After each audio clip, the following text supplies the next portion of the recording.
Hey everybody, welcome. This is Jill Trotterman with Feeding the Family, streaming live on Santa Cruz Voice from Santa Cruz, California.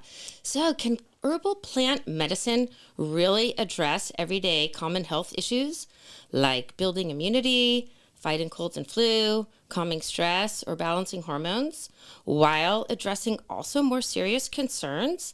Well, people around the globe say a resounding yes.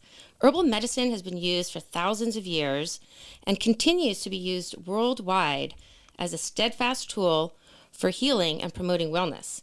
Today, we are exploring the exciting role herbs play with Sue George and Molly DeMassa of Benedictine Herbs, right here, based in Santa Cruz, California. In the U.S., we have about 30 to 35% of all people using herbal medicine in some capacity, and even more are using integrative medicine. With thousands of different plants used from around the world, herbs are treated as a valuable medicine in many healing traditions, and they definitely are standing the test of time in human health. So I'm so excited to have these two fabulous healers, practitioners with us in the studio. So welcome, you guys. Hi. Hi. Thank Hi. you for having us. You're welcome. I'm so excited to see you. Let me share a little bit more about you folks, okay? Yeah. So Sue George joined Benedictine in 2013, and she helped bring emphasis on customer care and community-related outreach and educational programs. And her passion for the healing arts has connected her with a wide spectrum of extraordinary healers and healing modalities over the past few decades. And Molly DeMassa is one of those amazing healing practitioners. So we're very blessed to have her as part of the Benedictine family. And she is Benedictine's education specialist. She's also an acupuncturist. And Molly brings awareness about the various formulas. And we're going to get into all these amazing formulas in just a bit, you guys. And Molly assists practitioners with questions related to specific health concerns with an emphasis on traditional Chinese medicine. So these two ladies are a wealth of knowledge, and I'm blessed to have you folks here. Thank you. We're blessed to be here. Thank you for having us. For sure. So I understand that I've seen your products around for decades. And the founder of this, I think, is past, but she has really done a phenomenal job with setting up this practice or company, I suppose. Both. So do you guys want to jump in to share a little bit about Benedictine herbs and the product line? And we're going to talk about immune building and how we can support families and people's wellness.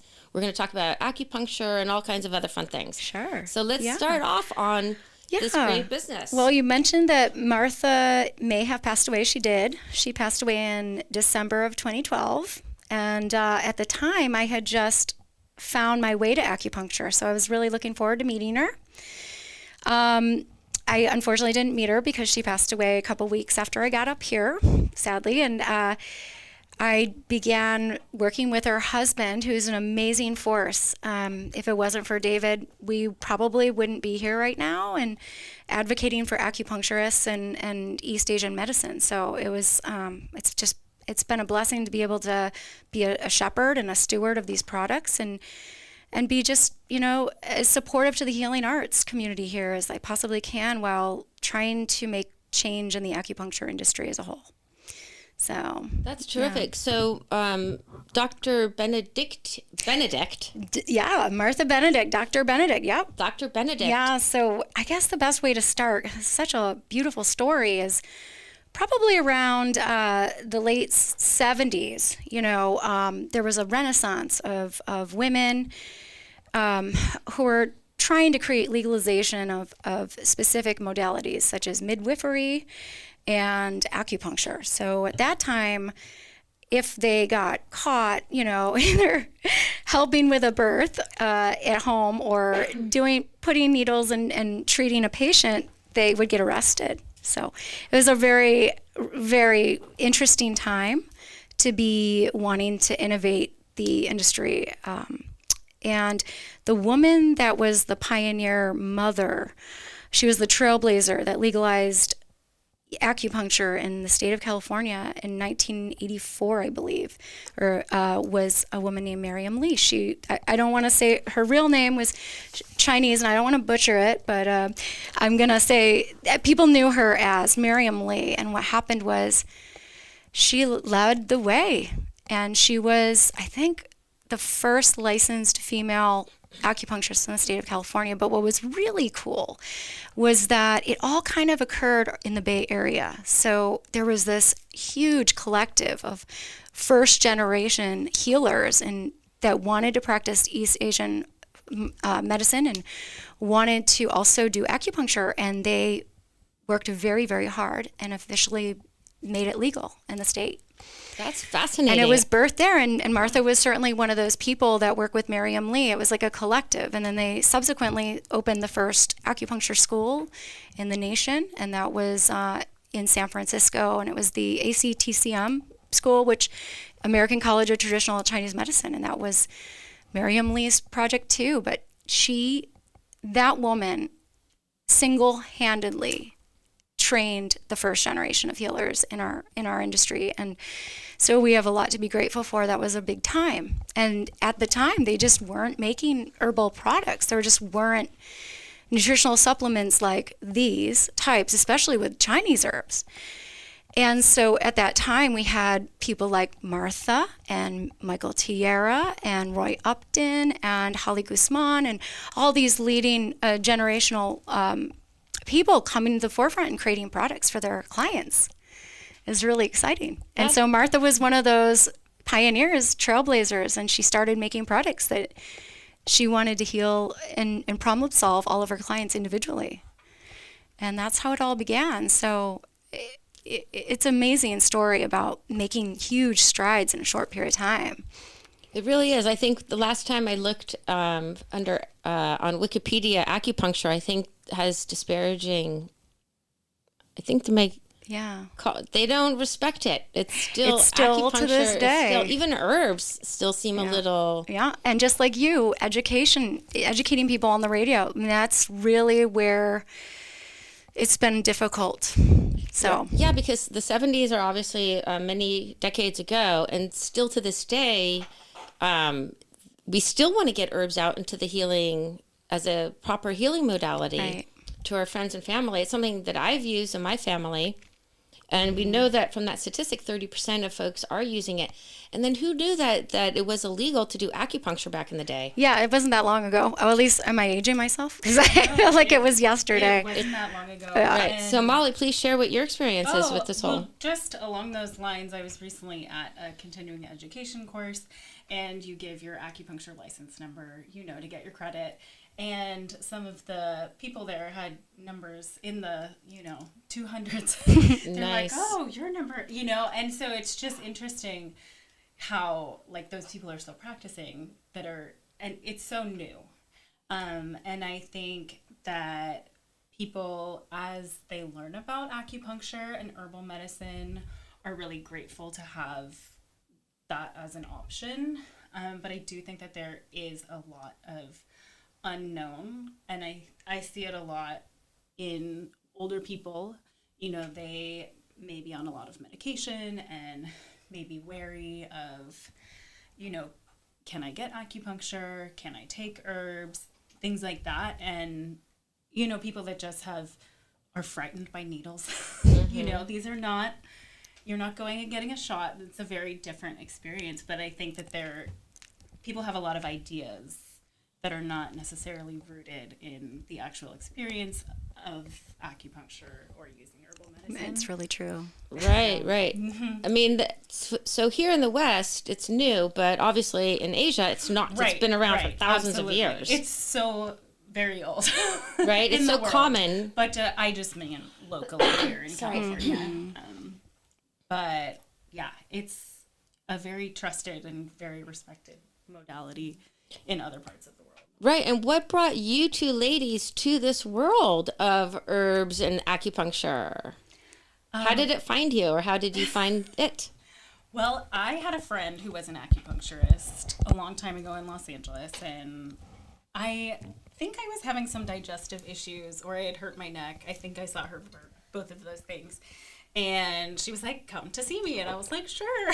And it was great. And it was super helpful. And I felt always very curious. I would just not stop asking questions in my acupuncture sessions. And I always felt just I wanted to know more. And I just thought it was so cool. And so that's really what led me to becoming an acupuncturist. And I had moved to Santa Cruz from Los Angeles, and I had 2 young kids and was trying to figure out, okay, what's next? And in, true to myself, I made a list of all the things that I wanted to do, and going to an acupuncture school was really the number one. And then I just went on the internet, found there's a great acupuncture school here, and that is how I ended up That's so here cool. today. I think a lot of people find natural medicine or become healers or in this practice because of their own complications or whatever. And what about She's very humble. It's not an easy program, and she's an amazing Well, you're a doctor. Should we address you as Dr.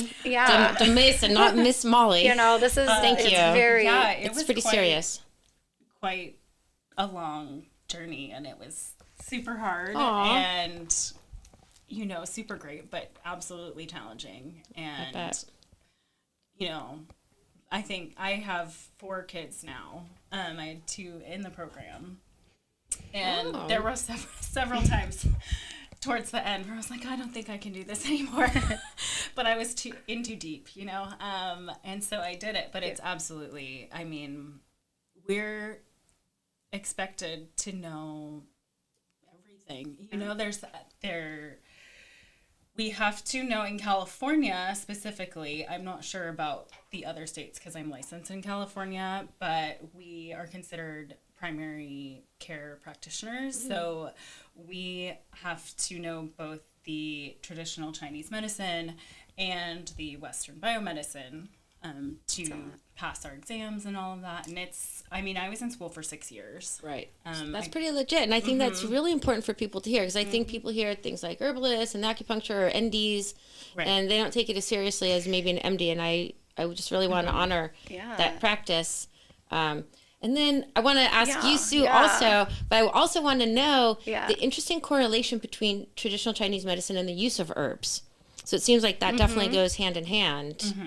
It's basically the same thing. It is. Okay. So in Eastern traditions, you'd be in a hospital. Martha trained in a Chinese hospital. She trained all over. But basically, imagine yourself in a hospital, and you have a problem, and they treat you with acupuncture, and then they specifically diagnose the things about your chemistry and your energetics and everything that's going on at the root. And then they write you a prescription, and they literally cook it, and it's just for you. It's not a prescription or synthetic that everybody gets. It's for you specifically. Then they cook it, and that's your medicine. So if you think about it, it's all in one. It's a practice. And so the challenge in our culture here in the Western world is to appreciate that tradition and explore that more, on allowing women like Molly, who are like warriors. Many of them are raising kids at the same time, husbands, or traveling, all the things, and they get out of school, and it's because it's not universally accepted industry in our healthcare system. It's going to be a little more challenging to educate, and then consequently accept insurance and have the ability to access herbs and prescribe their patients and clients with that kind of medicine. So we're working towards it, Yeah, I'm really glad that you clarified that. I don't think I ever understood the correlation, because I've used Chinese herbs before, and I've definitely had acupuncture treatments. Yeah. I didn't realize that they go very hand in hand. Right. And her office specifically is one that's dear to my heart, because her office is one of the first generation of acupuncturists that were part of the Martha era. So she's very fortunate. And she deserves it to be in a location with Holly Guzman, who's just a fantastic. I can't say enough good things about how skilled and talented and loving and compassionate and successful she is. And then to have this new generation of Molly and my other colleague who I absolutely love, Samaya Cullerton, and Maria, and these women in there that are going to be the next Marthas and Hollys and inspire the future. So we are at that point. And so it's exciting for me to watch, and especially because of my experience loving and finding acupuncture. It saved my life. So. Do you want to dip into that a little bit? I'll talk a little bit. Just to share. Yeah. We could go on. Yeah, I don't want to ask you any personal questions. I was in San Diego. I worked in development business and arts because that was my degree. And I worked in nonprofit most of my life. It's a very thankless job. And I wanted to just always constantly work because I wanted to feel like I was getting something done. And it never seemed to fulfill me in my heart. And so by like year 8 or 9, I was just like going home crying every day. I just felt really lost, and it was not a healthy time in my life. And I said, screw it. What do I get from this job? I get really good health benefits. And they had acupuncture on there, thank God, because if they didn't, I probably wouldn't have accessed it. And I found a woman down there in San Diego, and within 2 sessions, I quit my job. I left everything behind, and I just was ready for a new chapter because I knew that I wanted to work in the healing arts and help empower other people to heal their lives this way. And so I moved up to Santa Cruz. I had already known of Martha Benedict, and I had considered school, but I know how hard it is. And I just wasn't sure what I wanted to do yet, but I was studying herbs, and that's how I bumped into David Klemp, who's her husband. Right, who's the owner? Because you're an owner as well. Co-owner, yeah. He's still trucking. He's 84, and he's still doing it. He still loves to be a part, and he lives in Columbus, Ohio, with the rest of Martha's family, children, and their spouses and grandkids. So I'm here. That's so cool. That's so great. Well, I know you guys have a massive following of practitioners, and now I really get that whole complete story. And I think one of the fascinating things about TCM, traditional Chinese medicine, and herbs, and naturopathic studies, and my field of nutrition, is that we like to get to the root cause. Is that something? Absolutely. Am I accurate in making that statement? Absolutely. Because a lot of our maybe modalities, we want to just do very acute topical treatments or symptom management. So can you share a little bit about the philosophy of getting to the root cause of things? Especially like immune systems coming up. Yes. So maybe totally. We can. It's already here. I know. Yeah. It's definitely here. It's 100% here. So get ready because we have some ideas for you. Okay. Yes, we as practitioners really look at the individual. Every person, there may be one cold going around, and maybe everybody in the room gets this specific cold.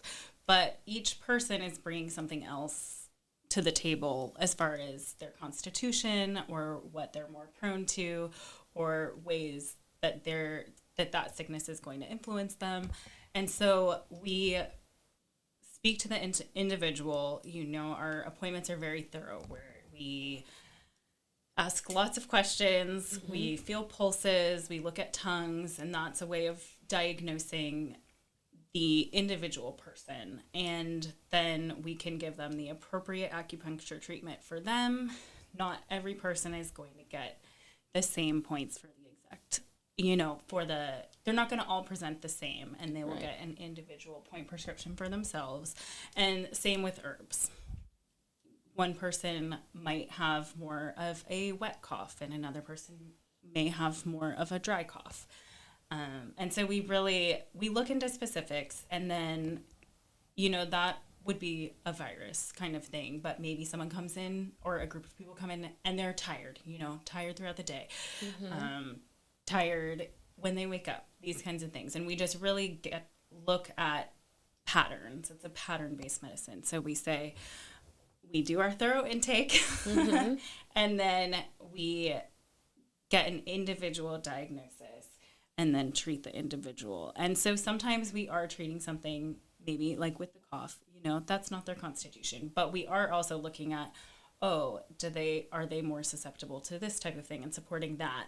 So getting to the root is really important because the goal is not to get sick or not to have these things that flare up, not to get to the point where you're having a sore back every day. You want to maintain the good health rather than try to climb out of not feeling well.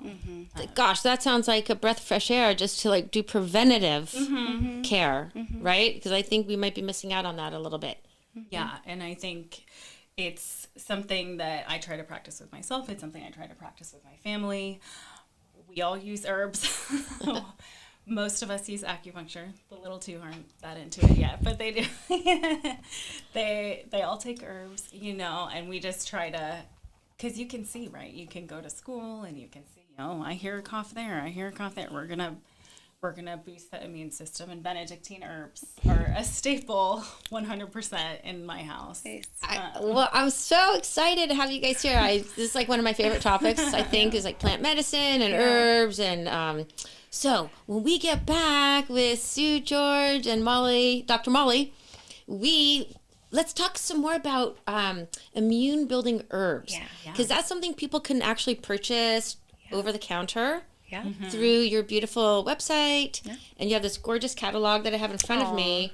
And so we're going to take a quick commercial break, you guys, and this is Jill Trotterman on Feeding the Family, streaming from Santa Cruz Voice. Knox Roofing. I do have some names to share with you that truly are important and distinguished. Names like GAF's Master Elite Contractor, Owens Corning Preferred Contractor, Duralast's Elite Contractor. What do all these titles have to do with you? It means when you hire Knox Roofing, you will be hiring the best in the roofing business. So call Knox Roofing. You won't be disappointed. Call Knox Roofing at 461-0634 anytime. Thanks, folks. I've got a question for you. Do you want a lower car payment just by making a phone call? Most people buy a car and they pay whatever the car dealer says their interest rate is, and they forget about it and make payments. But did you know there is a secret in your contract that allows another company to refinance any car payment to try and lower it? It's true. There is indeed a company out there that knows the ins and, more importantly, the outs on car loans, and they know how to lower your current car payments. It's easy and fast, and you could have a lower car payment next month. Make this free call right now and find out if you could lower your existing car payment. Call the Car Savings Hotline right now. The call is free. Call now, 800-471-4435. 800-471-4435. 800-471-4435. That's 800-471-4435. Treehouse dispenses not only the finest cannabis products, but information to those who want to know how to use cannabis for maximum benefit. Hello, I'm Jenna. If you would like to know how best to use cannabis, ask your friends and neighbors at Treehouse Dispensary, 3651 Soquel Drive. If you're 21 plus with a valid ID, no appointment is necessary and the information is free. Order online at ourtreehouse.io and pick up at our drive-thru. See you soon. Well, hello, everybody. Welcome back to Feeding the Family with Jill Trotterman. Hello, that's me. And I've got Sue George in the house and Dr. Molly Mesa. And like I said, I just love the topic of herbs because they grow all over our planet. And these medicines, we have cell receptor sites that resonate with these herbs. It's something that our body recognizes. We acclimate to it, and these specific herbs that we're going to talk about next have to do with different seasons. So certain herbs are good for different seasons. So would you like to share, Dr. Molly, about we're coming into the cold and flu season? Is that true? Do we even like to call it a season? Well, or not? Yeah, I mean, it is. It is. It is cold. Okay. It is getting colder, and We think of caring for health and preparing to strengthen your immunity. That should start really in the summer when it's warmer, and it seems counterintuitive because, that's the summer. There's fun, but still things go around warmer, like strep throat's always going around in the summer, but you really want to strengthen and prepare yourself so that when these cooler months begin, you are already really at peak immunity, so that you're not getting ill early on, early in the season, and then struggling to get out of that and then just catching everything, right? So some of the things, eating well, eating warm cooked foods, really nourishing yourself throughout the year is very important. It's not just something to, oh, right, I see that something's going around, I'm gonna get ready now, so as it is getting colder, we do want to prepare nourishing foods and things that are seasonally appropriate. So, throughout the day, that could look like not going outside with wet hair, not going out when it's cold and you've just showered and you're soaking wet, and then your shirt is wet, and then you're getting chilled. And then you're all day long getting chilled, and then you go home at night and you accidentally sleep with the window open, and then you wake up with a cough, right? So these things that are just part of lifestyle things that you can be aware of are really helpful. I always thought that was an old wives' tale, that you shouldn't go out without your jacket on, and that the kids are going to learn their lesson. But it's true, I guess, if you're wet. Because it's stressful. What if some you're people cold. say, a Chinese medicine perspective, we take it pretty seriously. Okay. Good to know. The things like keeping your ankles warm and your low back warm and your neck, these are areas where cold can enter your body. So scarves, no ankle socks, like no flip-flops. It's really hard for Santa Cruz. Yes. Pull my socks up here. Yeah, well, just, you want to protect yourself. And it's kind of intuitive, and we've kind of maybe put it like, oh, that's not really a big deal, but I guess it all adds up. It does. And then if you combine that to maybe eating colder foods, like you really like salad, and you're grabbing a salad that's ready-made out of the fridge and eating that cold, and you're chilled from going out in your wet hair, it's kind of like you look at the whole picture. And so what can you control so that you can really have a strong, we call it the wei qi, that's the protective qi of your body to help protect you from illness, from cold. And people know the word qi. Yes. That's so energy? Qi is energy. Right? Energy, okay. Is a pretty basic way of it, but we've got lots of different types of qi. We've got qi that we get from nutrition. We've got qi that we're born with. We've got qi that protect. The wei qi is our protective qi. So there's different ways to strengthen that, but right now, with the changing of the seasons, I would really focus on the wei qi. I mean, all of it, right? And we're not talking about cheese, we're talking about cheese. No, Yeah. I'm just kidding. Not cheese. Because maybe too much cheese isn't good either. Maybe not. For like phlegm during the cold season. Right. So things that are going to be really nourishing right now are things like pears. Those really support the lungs. And the herbs that we have, the Benedictine herbs, are great. There's a few formulas. There's the Immunity Plus formula for adults. There's also a kids line. Right. An Immunity, I think it's called Immunity Kids or Immunity Plus. It's like immune boost or something. Immune boost, yes. There's also the Elderberry Plus, and all of these are really good for just kind of ongoing immunity maintenance. Okay. And they're great. And things like tea, really warming, soothing. You want to have a nice, healthy gut, right? And so things like root vegetables and pumpkin and those fall spices that are nice and someone once explained to me the TCM way of thinking of digestion, and you think about the stomach as being a pot of 100-degree soup, and you want to keep the, whatever's going in, you want to make it as easy on your stomach as possible to digest. So warm cooked foods, not throwing, a bunch of iced drinks on there, because that's gonna, keep the soup from staying warm and getting cooked. So that's something to keep in mind. And I just really think, like, I'll have a nice matcha, but I will have it with some soup or let it get a little less ice or things like that, And you'll make sure your body is warm. And I make sure my body's warm. It's kind of like, it's not that, I can't do anything fun. I can't go out in my flip-flops, but it's like, okay, I went out in my flip-flops, but now I'm going to put on some warm, cozy socks and make sure that I don't get chilled.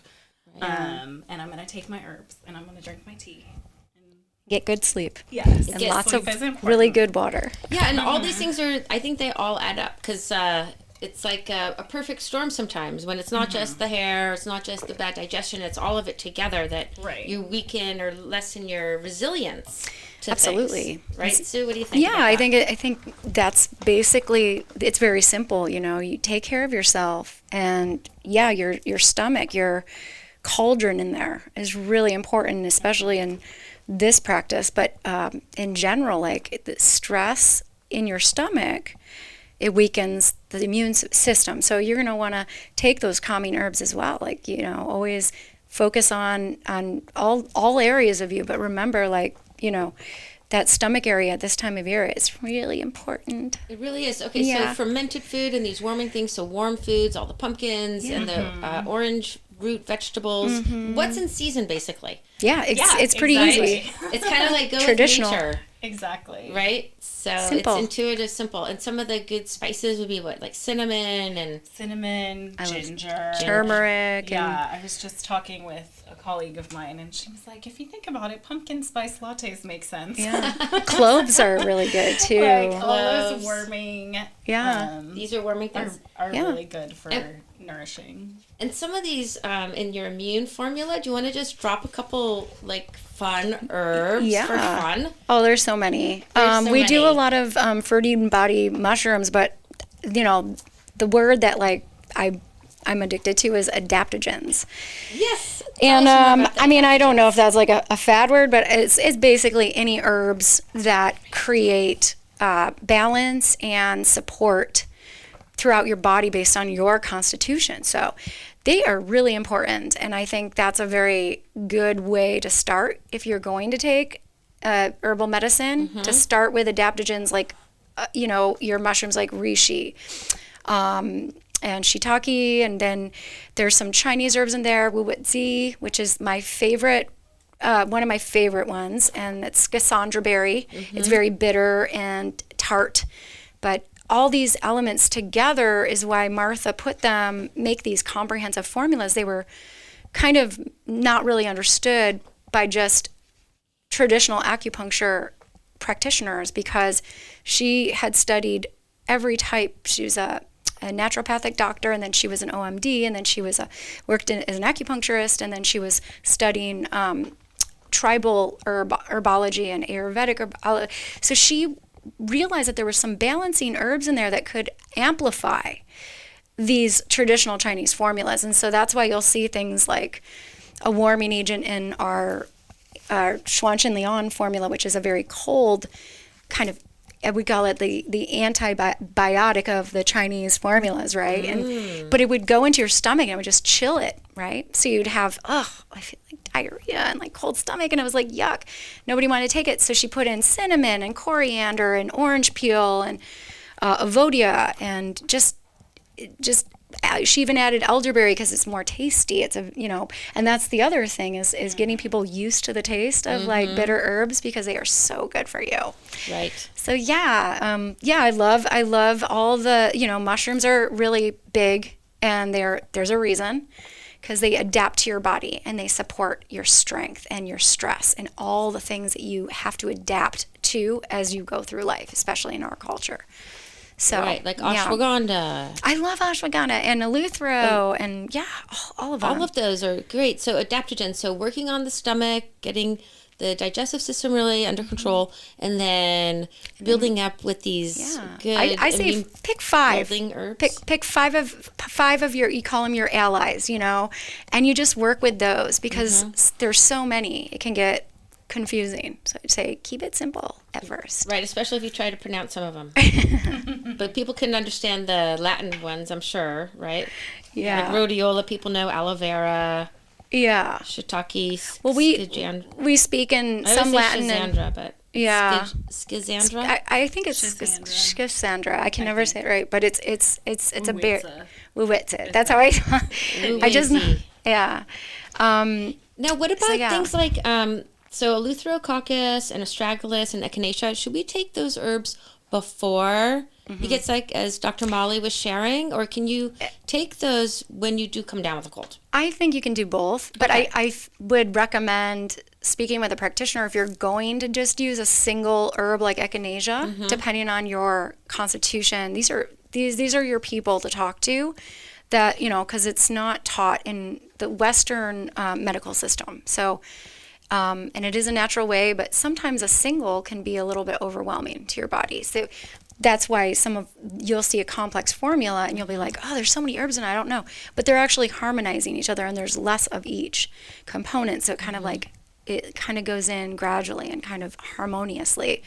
Whereas a single herb can be it can be a lot for your system to take sometimes, depending. Yeah. I mean, I think there's a place for both. But Yeah. I think,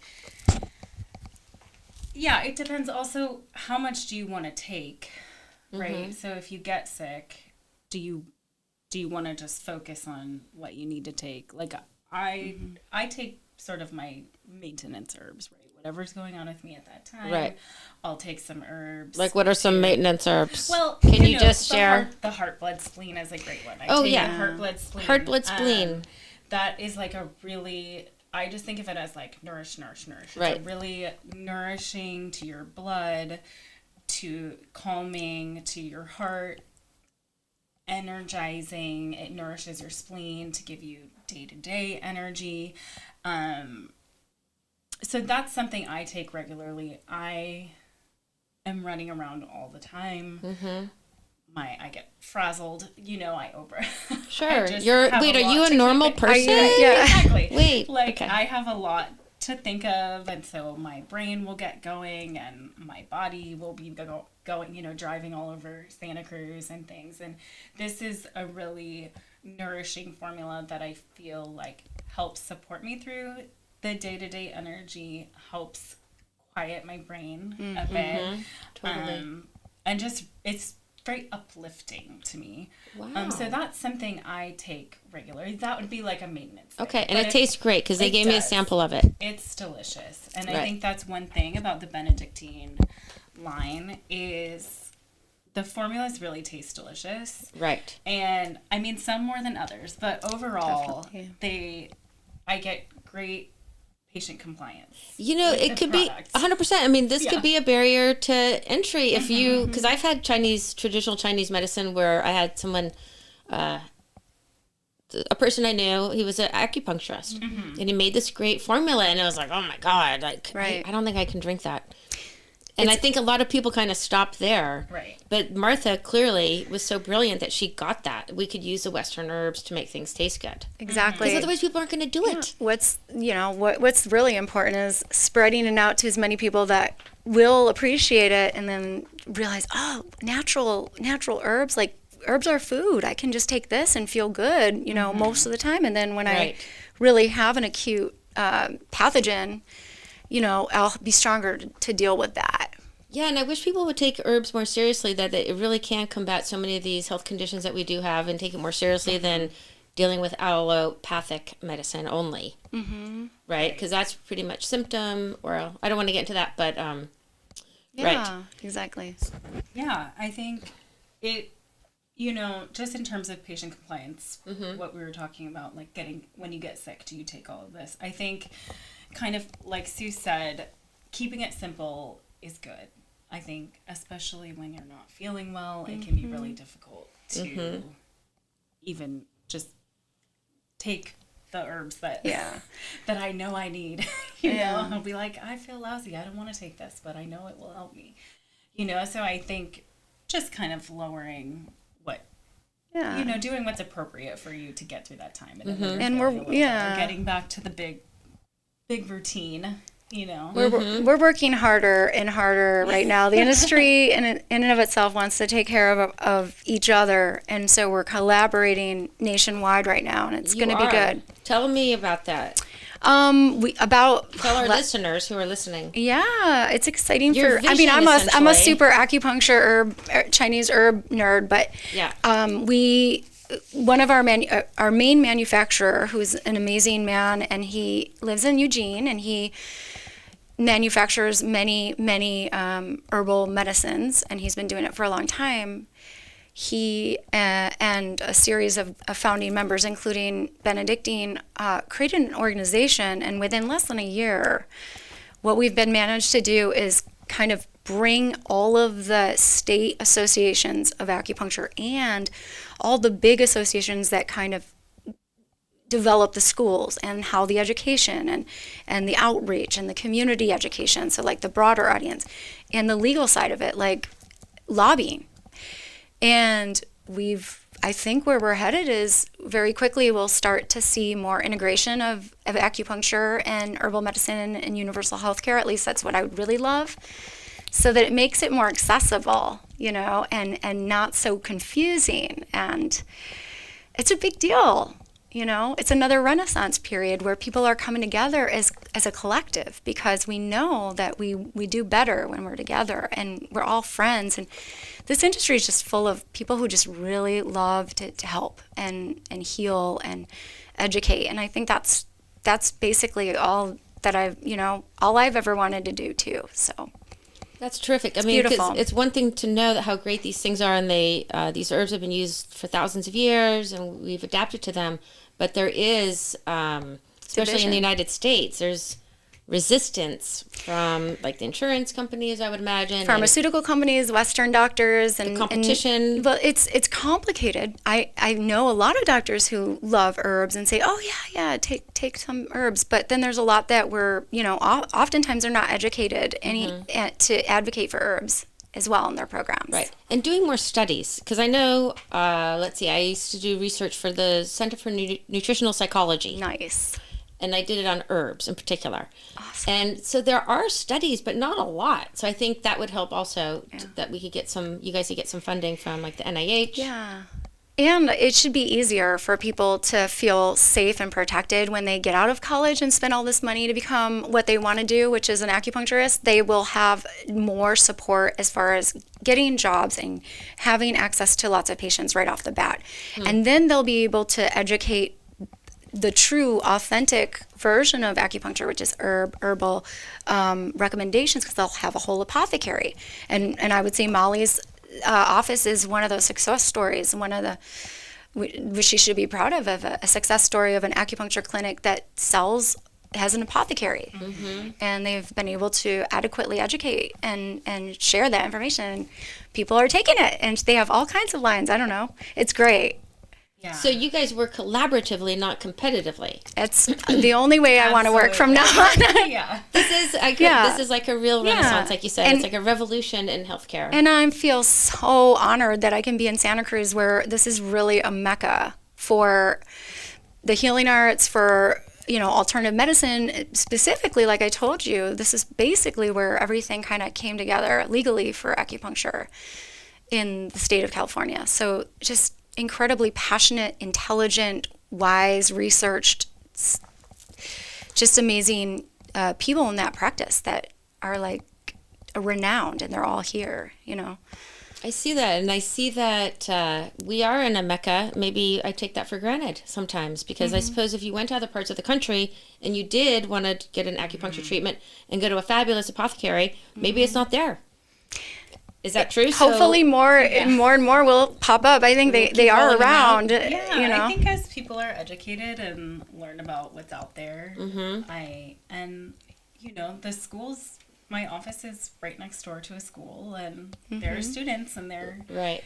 Some of them come. I had some colleagues at school that moved to Santa Cruz just to go to school and then moved back to their home state, and so it's growing. Okay. And I think education is a huge part of that, both specifically to become an acupuncturist or an herbalist, but also just seeing patients and talking to them. And, sometimes someone might come in and they don't want herbs, but then you say, okay, well, this is what I have. Just think about it.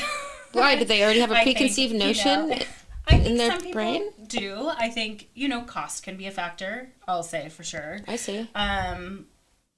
Especially right now. Which is why we Things are want herbal expensive. medicine to be integrated into the universal Yes. healthcare where they Yeah. don't pay, out of pocket for this stuff, 100%. It would be an amazing feat. And if we can accomplish that, we're going to do everything we can, which is, it's going to be hard. But when you work as a group of associations that dictate to keep the schools going, because Wow. if your students are getting out and they're not getting jobs, then there's less and less people saying, hey, this isn't the right time for me to go to college and become an acupuncturist. I just don't know how I'll be able to pay my bills, So it's important.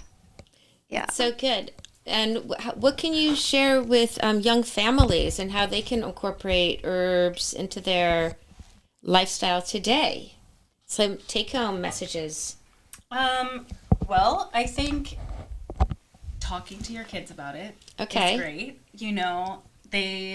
Sometimes my kids are more into herbs or less into herbs, right? But most of the time they're pretty good about it. But I talk to them. I say, okay, well, this formula does this. We use the sniffles formula from Benedictine a lot. Okay. And, this is for when you've got the sniffles, right? Yes. And so Yeah. I'm like, listen, you can take this now or you can feel worse going forward, you can take this. Sure. And at the onset of your symptoms, and then hopefully it doesn't get worse, or when I'll give them the immunity formulas, your brothers are sick. I have all boys. So, one of them will go down first, right? So Right. the other ones, I'm like, okay, here you go.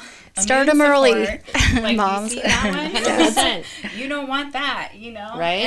And just And teas, parents too. right? Like I'll make them teas with Yeah. herbs at home, or and I take them. They see me take them. Yes. Sometimes they'll ask questions, and talking to them about it is great. Yep. And they'll see, I have loose herbs in jars at home, and they'll see me making different, topicals or teas or whatever. And I think just exposing them Yeah. to that. And Yeah.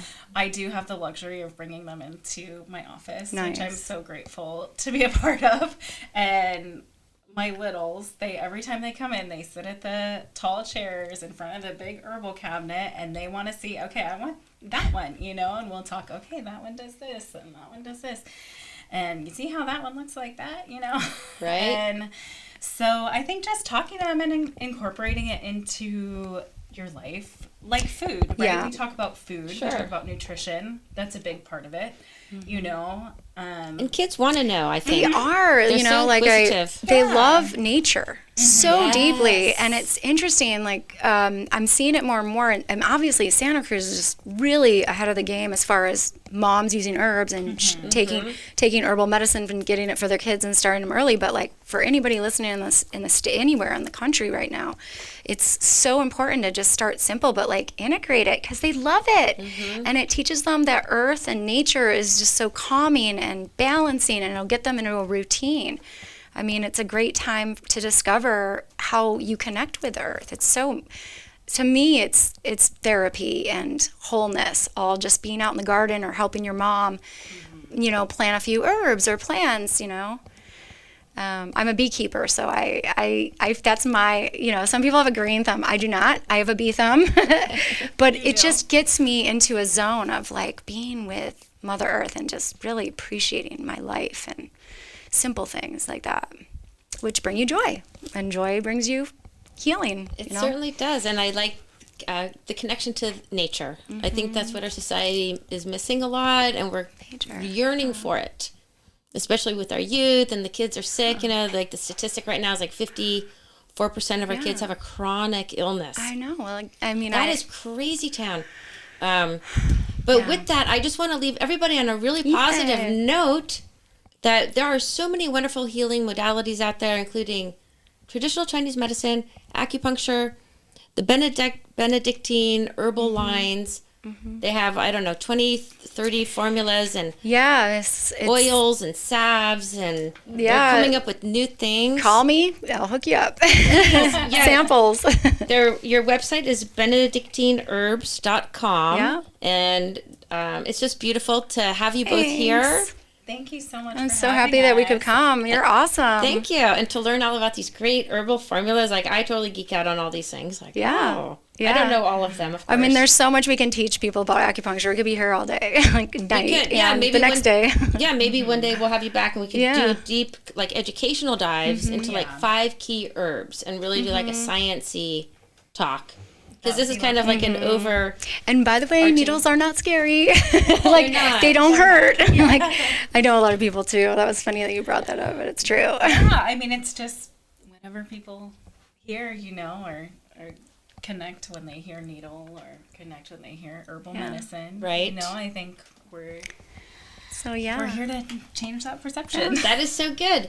So thank you guys. Yeah, thank you. Stay here for 1 second. I just want to share. So go to their website and visit Molly. Do you have your own website aside from I do have my Benedictine? own So why don't you website. share that so people can get in touch? It is acupuncturewithmolly.com. Okay, acupuncturewithmolly.com. Yes, and you Yeah, get closer to your mic. Oh, so I know it's kind of in and out. acupuncturewithmolly.com. You can also schedule from my website or my Perfect. phone number's on there. I'm happy to schedule. Love it. by And phone. right on. You guys are so awesome. So hang on tight. I just wanted to share a couple things. Again, this is Jill Trotterman with Feeding the Family on SantaCruzVoice.com. I've already mentioned that a couple times because we are streaming live around the whole planet, which I just think is super cool. It's like the evolution of radio. And with that, I also wanted to extend an invitation to visit my website, which is SantaCruzHolisticNutrition.com. And I would love to be of service to people doing counseling, and I have a bunch of classes coming up. And my next series is a 6-week series. It's going to be about the food tree, holistic nutrition and wellness curriculum. It's the 101 series. So it's going to be super basics about the 3 macronutrients, which includes my 5 food groups, which are proteins, whole grains, healthy fats, fruits and vegetables. And then the 6th class, we're going to talk about incorporating all those. And I'll also dabble a little bit into what I call nutrition vampires. So I encourage everybody to sign up for those classes. And they are starting, let me see, October 23rd. So that's coming up next week. Awesome. So let's fill up those classes. And again, everyone have a fabulous day. Thank you. And thank you to Benedictine Blessings, Herbs. everybody. All right, lots of love to everybody. Love, Peace love. out. Peace out, Santa Cruz. Yeah.